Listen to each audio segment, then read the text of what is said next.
তানভীরের এমন কথায় মেঘ আহমক বনে গেল। তানভীর ভাই বরাবরই এরকম, নিজেই ঝাড়বে তারপর নিজেই আদর করবে, এটা সেটা কিনে আনবে মেঘের জন্য। কিন্তু আজকের বিষয়টা সম্পূর্ণ ভিন্ন। এত নরম স্বর কখনো শুনেনি এর আগে। নিমেষেই মনটা খুশিতে ভরে গেল মেঘের। খাবার টেবিলে বসে আপন মনে খাচ্ছে মেঘ। আজকে তার পছন্দের অনেক রেসিপি আছে, একটু একটু করে সব চেক করছে। কিন্তু রাগে ফুঁসছে মেঘের আম্মু হালিমা খান। হালিমা খান বললেন, সন্ধ্যা থেকে যে তোকে এতবার ডাকতে গেলাম, বের হলি না কেন? ঠিকই ভাইয়ের ভয়ে বের হয়ে আসলি, আমাকে কেন কষ্ট দিস? তোকে কে কি বলে 2 দিন পর না খেয়ে পড়ে থাকিস, কিছুদিন পরে যে অ্যাডমিশন, না খেলে পড়বি কিভাবে? আর না পড়লে ভর্তি হবি কিভাবে? তুইও তোর ভাইয়ের মতো হচ্ছিস, সে সারাদিন ভন্ডের মতো টুই টুই করে ঘুরে, আর তুইও এখন তার ভাব নিচ্ছিস, খেয়ে না খেয়ে রুমে পড়ে থাকিস। আর শুন, মেয়ে মানুষের এত রাগ জেদ ভালো না। তোর এই রাগ জেদ সামলানোর জন্য আমরা সারা জীবন তোর পাশে থাকবো না। এতটুকু বলতেই চোখ পড়ে ড্রয়িং রুমে দাঁড়ানো আবিরের দিকে। আবিরের চাউনিতে পরিষ্কার রুষ্টতা, শ্যামবর্ণের মুখমণ্ডল কালো দেখাচ্ছে। কড়া কণ্ঠে মামনির দিকে তাকিয়ে প্রশ্ন করল, কি হয়েছে?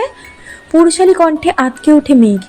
হালিমা খান গলা নামিয়ে উত্তর দিল, খায় না ঠিকমতো, পড়াশুনো করে না, কি করবো ওকে নিয়ে?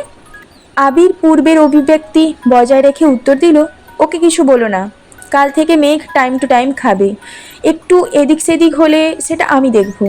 আবিরের কথায় খুশি হয়ে গেল হালিমা খান, কিন্তু মেঘ খুশি হবে নাকি ভয় পাবে তা বুঝে উঠতে পারল না। এত বছরে অভিমান করে মাঝে মাঝে না খেয়ে থাকলে তানভীর এসে ধমকে বা বুঝিয়ে খাওয়াতো। এখন সেই দায়িত্ব নিতে যাচ্ছে আরও একজন। 2জন মিলে মেঘকে শাসন করবে ভাবতেই মেঘের বুক কেঁপে ওঠে। আবার মনের মধ্যে অন্যরকম প্রশান্তিও কাজ করে মেঘের। আবির ভাইয়ের মূল্যবান সময়ের মধ্যে 5 মিনিট সময় যে মেঘকে নিয়ে ভাববে, এতেই খুশি খুশি লাগছে মেঘের। তৎক্ষণাৎ মনে হয়ে গেল তানভীর ভাইয়া বলেছে ফেসবুক আইডি খুলে দেবে। তাড়াতাড়ি খেয়ে রুমের দিকে ছুটল মেঘ। রুম থেকে ফোন নিয়ে ছুটে গেল তানভীর ভাইয়ার রুমে, কিন্তু তানভীর ভাইয়া রুমে নেই। কিছুক্ষণ অপেক্ষা করল, কিন্তু কোথাও নেই। মোবাইল নিয়ে নিজের রুমে ঢুকতে যাবে, হঠাৎ শুনতে পেল তানভীরের কণ্ঠ, কিন্তু কোথায় আছে? বাধ্য হয়ে মেঘ জোরে ডাকলো, ভাইয়া। তানভীর পাশের রুম থেকে উত্তর দিল, আবির ভাইয়ার রুমে আমি, আয়। আবির ভাই নামটা শুনেই মেঘের বুকটা হু হু করে ওঠে চিন্তায়। নিজেকে নিজে সাহস দেওয়ার চেষ্টা করলো, তারপর গুটি গুটি পায়ে হেঁটে দরজায় দাঁড়ালো। তানভীর বলল, ভেতরে আয়। মেঘ বলল, মোবাইলটা দিয়ে যাই, তুমি কাজ করো। তানভীর বলল, আরে ভেতরে আয়, বস তুই, তোকেও দরকার লাগবে। মেঘ আর কথা না বাড়িয়ে চুপচাপ খাটের কর্নারে বসলো। আবির নেই রুমে, ওয়াশরুমে আছে মনে হয়।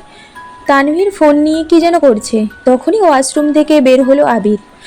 মেঘের দৃষ্টি পড়ে সেদিকে। একটা ছাই রঙের টি শার্ট আর ব্ল্যাক ট্রাউজার, ভেজা চুলগুলো থেকে টপ টপ করে পানি পড়ছে। শরীরের টি শার্টটা অনেকটাই ভিজে গেছে। মেঘ টেনে হিঁচড়ে দৃষ্টি নামিয়ে আনলো।